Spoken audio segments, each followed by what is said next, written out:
ইচ্ছা করো। এমনকি যদি তুমি অভ্যাস করতে অসমর্থ হও, তাহলে আমার প্রতি কর্মপরায়ণ হও, আমার জন্য কর্ম করেও তুমি সিদ্ধি লাভ করবে। আর যদি তাও করতে অক্ষম হও, তবে আমাকে সমস্ত কর্ম অর্পণ করে সংযত চিত্তে কর্মফল করো। তুমি যদি এই প্রকার অভ্যাস করতে সক্ষম না হও, তাহলে গানের অনুশীলন করো।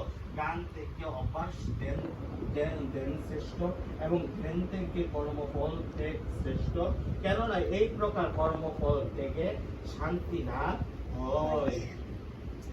যিনি সমস্ত জীবের প্রতি দেশশূন্য, বন্ধু ভাবাপন্ন, কৃপালু, মমত্ব বুদ্ধিশূন্য, নিরঅহংকার, সুখে ও দুঃখে সমভাবাপন্ন, ক্ষমাশীল, সর্বদা সন্তুষ্ট, সর্বদা ভক্তিযোগে যুক্ত, সংযত স্বভাব, দৃঢ় সংকল্পযুক্ত এবং যার মন ও বুদ্ধি সর্বদা আমাকে অর্পিত, তিনি আমার প্রিয় ভক্ত।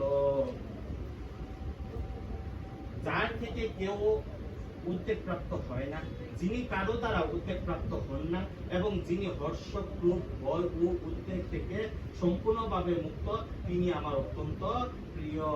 যিনি নিরপেক্ষ, সূচি, দক্ষ, উদাসীন, উদ্বেগ শূন্য এবং সমস্ত কর্মের ফল ত্যাগী, তিনি আমার প্রিয় ভক্ত।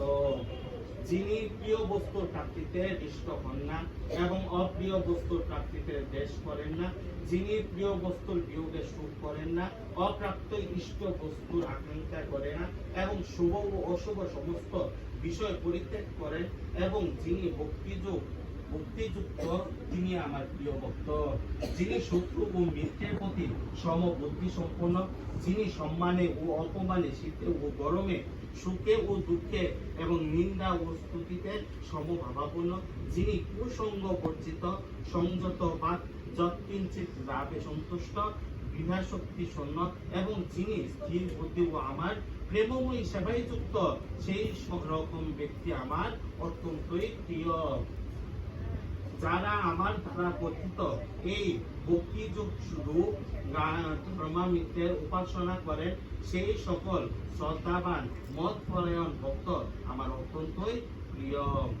ইতি কৃষ্ণ প্রেম লাভের পন্থা বিষয়ক ভক্তিযুগ নামক শ্রীমদ্ ভাগবত গীতার দ্বাদশ অধ্যায় ভক্তি বেদান্ত তাৎপর্য সমাপ্ত।